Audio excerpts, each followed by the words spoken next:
What's up? What's going on, everybody? This is Neo, and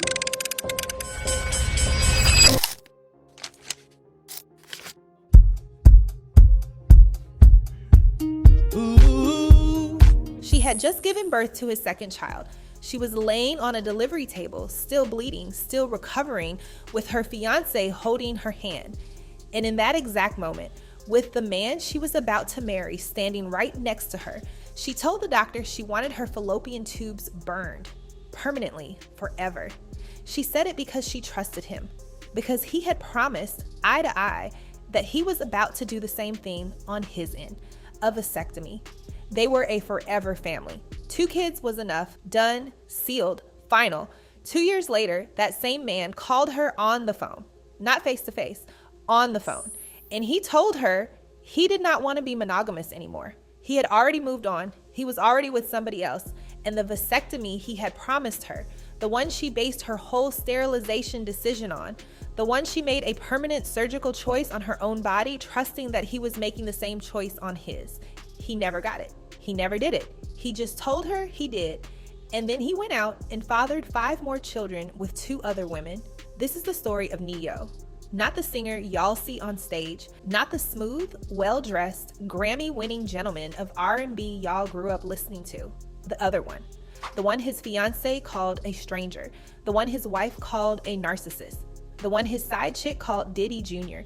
3 women, 7 children, 1 vasectomy lie, and a brand new lifestyle where he walks through the Grove in Los Angeles in broad daylight, holding hands with 4 girlfriends at once, telling reporters he has finally found honesty. Y'all about to find out what really happened. And by the time we done, you're gonna be asking yourself one question. How does a man write love songs for 20 years while doing this to the women who actually love him? Before we dig in, let me put this whole thing in perspective for you. Because if you don't understand who Shaffer Chimere Smith was before he became Neo, you ain't gonna understand how the women in his life kept missing the signs. He was born in 1979 in Camden, Arkansas. Single mother household. Moved out to Las Vegas as a kid. By his early 20s, he was a songwriter, writing hits for other artists, Mario, Mary J. Blige. He wrote Let Me Love You for Mario before he ever stepped to the mic himself. By 2005, he had his own deal. By 2006, he was a superstar. So Sick, Sexy Love, Because of You, Miss Independent, Closer, 3 Grammys, tens of millions of records sold. And the brand he built was very specific. He was the safe one. He was the smooth one. He was the gentleman in the suit while everybody else in hip hop was throwing chains and drinking lean. He wrote songs about respecting women. He wrote songs about how a woman's worth was more than her body. He wrote songs about coming home to one woman and meaning it. That was the brand. And the brand sold because everybody believed it. Now let me tell you about the first woman who believed it the most. Her name is Monyetta Shaw. They met in 2009 at a Jamie Foxx concert in Atlanta. She wasn't a model. She wasn't a video girl. She was a businesswoman, a regular Atlanta girl with her own thing going on. They started dating fast. He was already famous by then, already established, and she was the kind of woman he said publicly he had been waiting his whole life to meet. Within 1 year, he proposed. He took her to the Dominican Republic for the rapper Fabulous's birthday weekend. They were in a hotel suite. He told everybody in the room to shut up. He pulled her by the hand. He dropped down to one knee. He pulled out a 10-carat diamond ring, and he proposed to her using the lyrics from his own song, Make Me Better. You know the one. The Hamilton Park hook. I'm a movement by myself, but I'm a force when we're together. That song. He proposed with those words. She said yes through tears. By the end of 2010, they had a daughter, Madeline. By the end of 2011, they had a son, Mason. And that's when it happened. October 9th, 2011, Atlanta. Monyetta is in the delivery room. She just gave birth to Mason. The afterbirth ain't even out yet. And before the doctor leaves the room, she says these exact words, and y'all hear me carefully. She tells the doctor, I want you to burn my fallopian tubes. Now, hold on, because the next part is the part everybody misses. According to Monyetta's own words, written in her own hand for the New York Post years later, this was not a decision she made alone in that moment. This was something she and Neo had been planning for months. They had talked about it through the whole pregnancy. 2 kids was enough. They were done. They were a forever family. And to show that this was mutual, To show that this was equal, to show that both of them were locked in, Ne-Yo had agreed to get a vasectomy. He was supposed to do it after she healed up from the delivery. That was the plan. So she was making a permanent surgical decision on her body, and he was supposed to make a permanent surgical decision on his. The doctor in the delivery room asked them, according to Monyetta, 8 separate times. 8 times. Are you sure? Are you sure? Are you sure? Ne-Yo was right there holding her hand. They said yes every single time, and the doctor did it. He burned her tubes. Now here's where it gets ugly, because Monyetta went home with her newborn son. She had 2 kids to raise. She was 20-something years old, dealing with a baby and a toddler at the same time, in a relationship with a man who was on the road touring half the year. She was busy. She trusted him, and it never crossed her mind, not one time, that he had not gone and got the procedure he had promised her. She assumed. She believed him. She loved him, so she didn't ask. By 2013, they were 2 months away from their wedding. The wedding was planned, the dress was bought, the venue was booked, and Ne-Yo called her on the phone, not in person, on the phone, and he told her he did not want to be monogamous anymore. That was the phrase he used. He didn't say he was cheating. He didn't say he had met somebody else. He just said he didn't want to be monogamous anymore, which was a polite way of telling her 2 months before her wedding day that the entire future she had based her body on was over. She was blindsided. She has said it in her own words, in her own book, in her own interviews. She was completely blindsided. The wedding got called off. He moved out. And 1 year later, in 2014, she found out exactly why. He dropped a music video for a song called Money Can't Buy. The leading lady in that video was a 24-year-old Atlanta model named Crystal Renay Williams. By the time the video premiered, they were already dating. The whole world found out the same time Monyetta did by watching the video. And in that moment, every piece of the puzzle clicked into place for her. The phone call, the wedding cancellation, the vasectomy he never got. He wasn't pulling away from her because he didn't believe in monogamy. He was pulling away from her because he had already met somebody else. And the sterilization procedure she had requested in that delivery room, holding his hand, trusting his word, had happened in a relationship he was already mentally leaving. You think about that for a second, because the procedure is technically reversible. The doctors burn the tubes. They can sometimes be reconnected. The success rate for tubal reversal is around 50%, but 50% of nothing is still nothing if it doesn't work for you. And if it doesn't work, you can't have biological children, period. End of story. Monyetta has said in her own words that she does not know if she will ever be able to give a future husband biological kids. She is scared to even go to the doctor and find out, because if the answer is no, she has to live with that for the rest of her life. And she has to live with knowing she made that decision based on a promise that was already a lie. When the internet found out, the backlash came hard. People were calling Ne-Yo every name in the book. So he did what celebrities do when they are caught. He posted a defense on Instagram. He wrote, and I am paraphrasing because I am being careful, that he did not force Monyetta to tie her tubes, that it was a mutual decision, and that the procedure is reversible. He even put a hashtag on it. Hashtag she can have kids. Now, think about that hashtag. A man whose ex-fiancée just permanently sterilized herself for him is on Instagram telling the world she can still have kids, as if that makes it okay, as if that erases the fact that he had promised her a vasectomy he never got. Monyetta, to her enormous credit, has never publicly accused him of forcing her. She has been gracious. She has been quiet. She has co-parented their 2 children with him without going to war in the press. But here is what she did say, in her own words, in print. She said she would never have made that decision if she had known the relationship was not going to last. And that, more than anything Ne-Yo has ever said about it, is the part that should hit you. Because the question is not whether he forced her. The question is what he knew about how the relationship was actually going. And when he knew it, while he was watching her sign permanent paperwork on her own body. Now let me introduce you to woman number 2. Because if you thought what happened to Monyetta was wild, just wait. Crystal Renay Williams, Atlanta. 24 years old when she met Ne-Yo on the set of the Money Can't Buy video shoot. She was a model. She was beautiful. She was social media famous in that early Instagram way, the way models were getting put on in 2014. And he proposed to her within months of going public with her. Y'all hear me? Months. Same man who had been engaged to Monyetta for 3 years, who had 2 kids with her, who had her permanently sterilized, was engaged again to a brand new woman within months of dropping the old one. They got married on February 20th, 2016. 3 weeks later, on March 15th, 2016, their first son was born, Shafford Hymir Smith Jr. Y'all do the math on that. She was already pregnant when they got married. She had been pregnant for the whole engagement. So when he was telling Monyetta he didn't want to be monogamous, what he actually meant was, I already got somebody else pregnant. Crystal and Neo had 3 children together, Shafford Jr. in 2016, Roman Alexander Raj in 2018, Isabella Rose in 2021. And in the public eye, they were the picture-perfect Black celebrity couple, matching outfits, family vacations, vow renewals. They renewed their vows in April of 2022 in a big ceremony after going through a separation in 2020. They told the whole world they were back, stronger than ever, the love of his life. Then 3 months later, Crystal Renay found a second phone in a backpack, and she has told this story herself on a podcast with her own mouth. She found a phone that he had been keeping separately from his main phone, same passcode, same everything. And what she found on that phone was, in her words, graphic videos, pictures, messages, and the full picture of what her marriage actually was. She filed for divorce the same day she found the phone. Same day.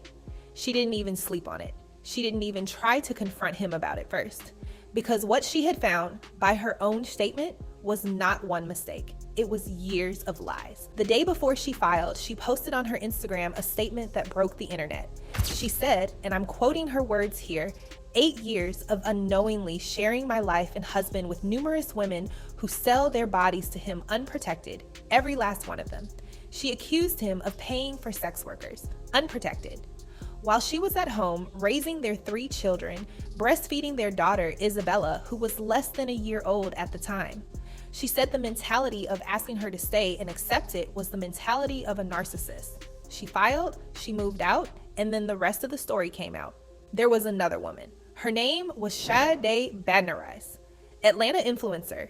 And during the marriage, while Crystal Renay was pregnant with Isabella, while they were planning their vow renewal, while they were posting matching family photos, Neo had been in a years-long relationship with Sade, and that relationship had produced 2 children. A son named Braden, born in 2021, the same year Crystal had Isabella, and another son named Brixton, born in February 2023, while the divorce was already in motion. So while Crystal Renay was carrying his daughter, Sade was carrying his son.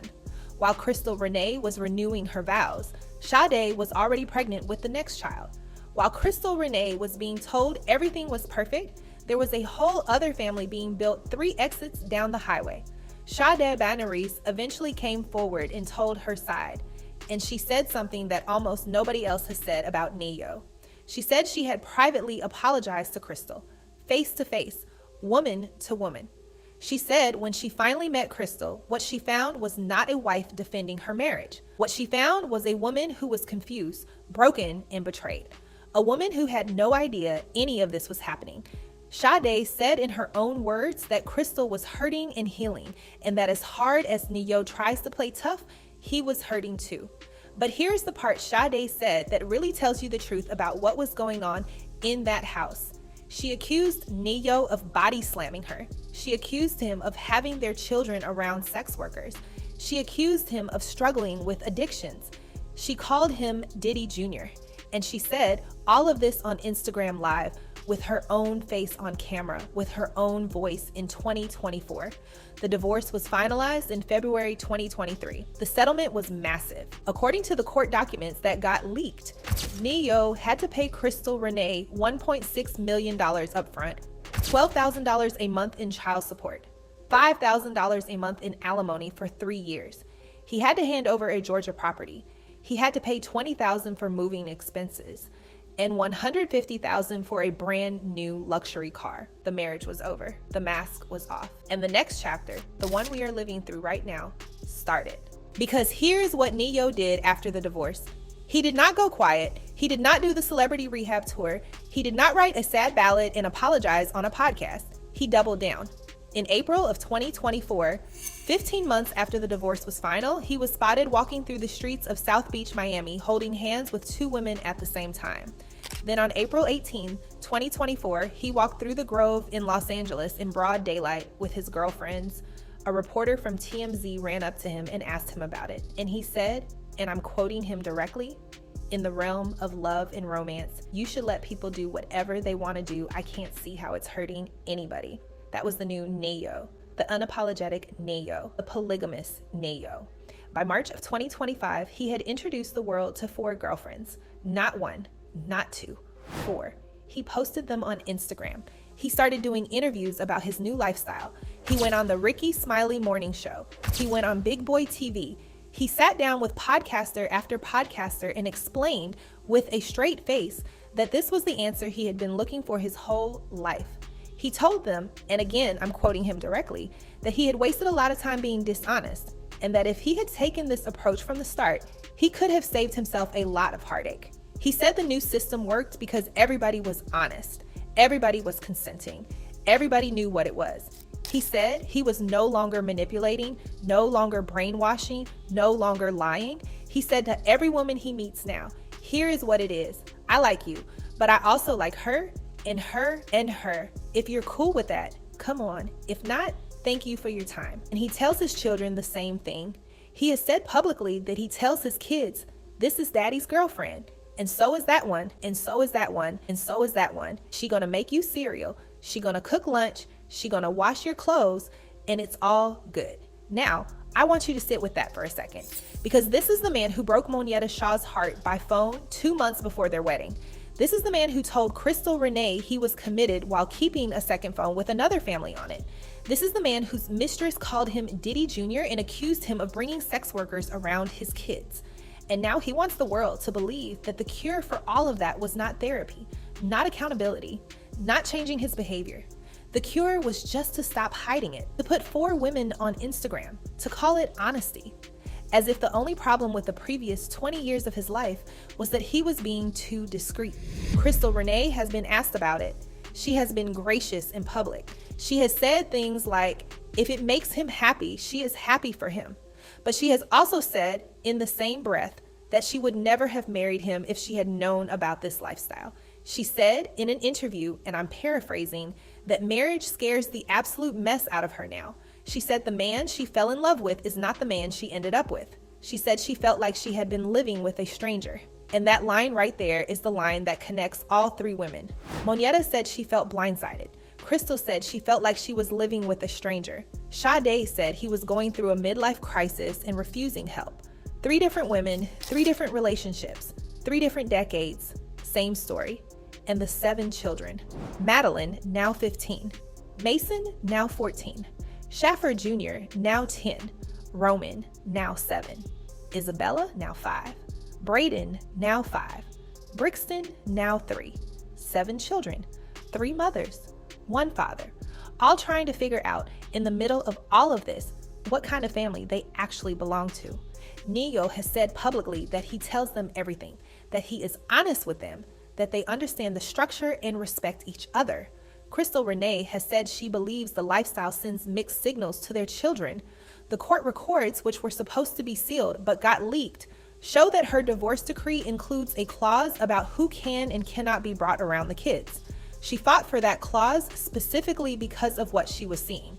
So even now, even in the polygamy era, even with everybody supposedly cool and consenting, the legal paperwork on his 3 kids with Crystal includes a line about protecting them from the lifestyle he is now publicly celebrating.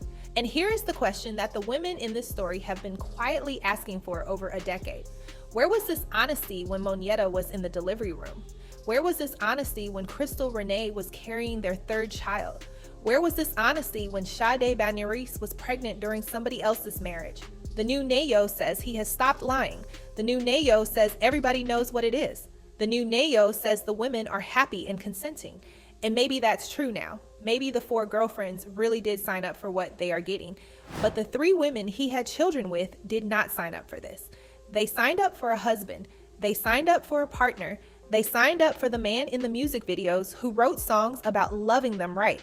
And every single one of them came out of that relationship saying the same thing, The man they fell in love with did not exist. So here's the question I want you to think about. When a man spends his entire career writing songs about how to love a woman, every single woman who actually loves him comes out of the relationship saying he is not the man he claimed to be. What does that say about the songs? What does that say about us, the people who bought the songs, who put him on radio, who made him rich, who built the brand? Did we ignore the signs? Did we want to believe the brand more than we wanted to know the truth? Or is this just what happens when you give a man enough money and enough fame that eventually the version he sells the public is the version he stops being able to live himself? Let us know your thoughts and opinions down below in the comments, and stay tuned for more true celebrity stories.